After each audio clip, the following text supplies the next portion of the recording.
Let's talk about copyright. In our world, they call copywriting the ability when somebody writes a copy, writes words that get you to engage. So let's talk about the difference. We talked about the $1 bill and the $100 bill. It's the message on the paper.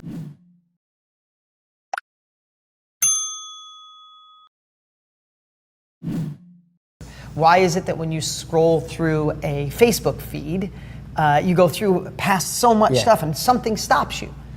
Something stopped you to get my book if you found me on Facebook, or to get one of my programs, right? So you're going through this and something stops you. That's the message, that's the copy. And I'd like to go a little deep on this one, because this is the game changer.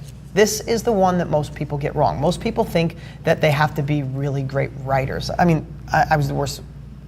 I mean, same with you. Terrible. He barely got out of high school. I barely got out of high school. We didn't go anywhere. He writes amazing copy. I want to talk about how you got good at copy, what you see copy is, but we're going to talk about three things. And Frank Kern, our buddy, is really good at this. First of all, we're going to talk about headlines. That's the thing that makes you stop in your tracks. Again, you're one of my real estate students. You could put, I buy houses. Maybe everybody puts that. So, but what headline could you put that could stop people go, oh, this one's different. I feel this, right? Or your business. So we'll talk about that. Second is, if you look at copy, meaning your video message that you want to sell something, the thing you write, the thing you want to talk about to your boss to get a promotion, you want to talk about a partner to give you money. When you look at everything that sells, there's really three components, and you should write this down. It's, here's what I got, right? Headline, attention, right? Here's what I got, here's what it'll do for you, and here's what you do next. And if you break those down with, here's what I got, here's what it'll do for you, and here's what you got next, here's what I want you to do next. Think of it this way. Here's what I got for you, and I took all these notes in the last couple of days, is the features and storytelling. Here's what I got for you.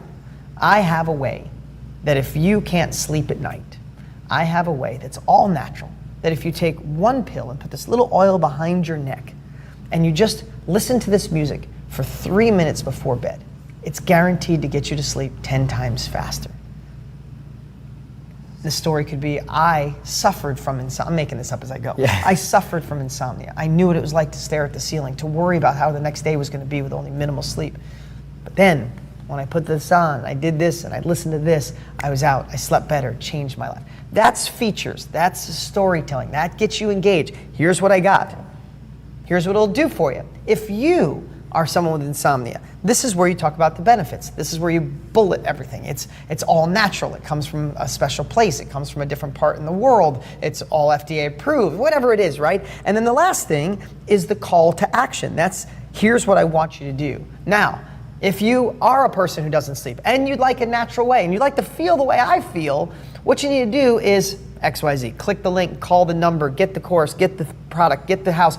And think about that with real estate. If you're a person that has a house you can't sell, if you'd like to sell it for cash, fast, what I'd like you to do is give me a call. I'm the #1 house buyer in your area. It's quick, it's easy, I pay quick, I pay fast, blah, blah, blah, right? So I'd like to go, that's the 30,000 foot view of copy. I am gonna just, today, again, this is the first time I've ever shared this, because sometimes I think, is it too technical? No, this is what you need. If you're gonna be in business, if you're gonna make money, if you look at any successful person from the Tony Robbins and Brendan Burchard in that personal growth space to iPhones and Apple Computer with the way Steve Jobs ran that company. If you look at any of those, the reason that they rose, the reason they did so good is because they knew the delivery systems, but the copy, the messaging, you couldn't wait to hear what they had to say, where someone else could deliver just as good a phone or just as good a product, but they were missing out on the copy. So let's talk about copywriting. And I got some, of course, I could just keep talking, but you're here, so I really want to. One thing I want to say about it before we even get into like the details of it, is the one thing that's really just cool about copy is, imagine you had the best salesman in the entire world. Maybe you're a car salesman. He's the best in the entire world. He's limited by the amount of people he can talk to, right? He can be the best in the world. He closes 100% of the sales, and he gets to talk to people in person. And he's so good, he's so compelling. But what's cool about copy is it's the ability to multiply that salesman. You can take the best salesman in the world and you can multiply him literally times 1 million or 1 billion, get in front of 100 million people with that same salesperson. but it's just salesmanship multiplied. Yeah, my buddy Joe Polish calls it can and clone yourself. Yeah, exactly. You could stand, like in the old days, you can go to a fair and stand there and sell your product as people go by, and you could be the best salesman, you could be the best marketer, you could have, but you're limited by the people that go by. Yeah. You take that message and you can it, and you put it on a delivery system, on a postcard, on Facebook, on Instagram, on social media, and all of a sudden it is just replicating itself and driving the right kind of people, which we're going to talk about next, to you. What else you got to say about copy? The biggest thing about copy is a lot of people are trying to write to like impress. You got to write to like talk to your audience, get inside their head, think how are they feeling, how are they, what are their concerns, what are they worried about, what do they want, and really write from thinking, having the customer in mind rather than having yourself in mind. So think, what do they want, what are their problems, what are the things they want, and then just start writing based off that. And you got to remember, the more you tell, the more you sell. So a lot of times people, they're like, oh, I got to make it quick so that we get their attention. They're like, oh, the attention span's super short. We'll make it one sentence, that way they read it. Right. But the thing is, if you write one sentence, no one's going to buy from you. You got to tell them as much as you possibly can. When people like make a buying decision, it's like they're making, for most people, it's this big decision. It's like, if someone has cancer, they don't want the little quick summary on cancer. They want the whole book on what it is they need to know about it. And the same thing goes for making a buying decision. If people are going to pull out their credit card and trust you with it, they want to know what they're getting, what it's going to do for them, what happens if they don't like it, all the stuff in between. So you need to tell as much as you possibly can about that product, about your service. Yeah, people, I've been saying this for years, two things. You want to, no matter what your business is, no matter what business you want to start, or in a current job you have, if you want people to take action, then remember this phrase: people will buy from you or learn from you when they feel understood, not when they understand you.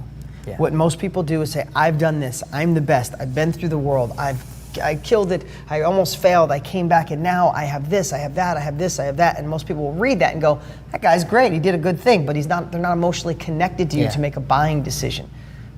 Think about a car salesman. You talked about a car salesman before. If you went by yourself and you went to a car dealership and a guy came out and said, hey, how you doing today? It's a great day out. Hey, listen, I've been a salesman for 32 years right here on this lot, and I can tell you're looking for a nice sports car, and things have changed. You want this, you want that, the technology, the wireless, the Bluetooth, it's going through this whole thing and just telling you, I've done this, I've done that, you can have this, and it's a great deal. Today it's on sale and we can get you in this car, you can drive off in this car. Not knowing that this guy just left his wife and 4 children at the diner so they could have some hot chocolate while he came over, and he's not there for a sports car. He's not a single guy. Maybe he wants a sports wagon, or maybe he wants an SUV, but little chrome wheels on it so it doesn't look like a mom-mobile. I don't know, right? But that salesman was trying to get that guy to understand him. A simple analogy is, what if a salesman just walked up and said, hey, it is a great day out today. Hey, what's your family like? What are your needs? What are you looking for? I'd love to see if I have the opportunity to help you today, but I can't do that until I really know what's going on with you.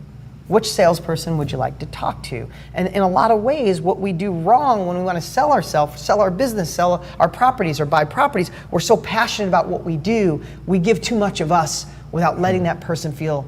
You want the other person to be like, wow, this guy gets me. This girl gets me. She understands. And that's one thing you really get. There's so many people who come up to you and they're like, this guy gets me. And I think that's one of the reasons you've been so successful in direct response marketing, is because you know how to connect with lots of people.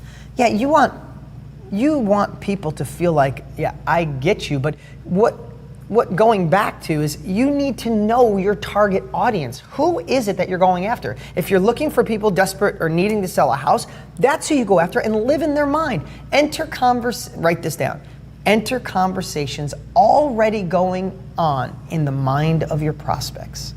Enter conversations already going on in the mind of your prospects. If your prospect is someone who owns a house for cash and they need to get rid of it, what do they feel like? What's their fears? What's their worries? What's their desires? Talk into that. Solve their problems in advance.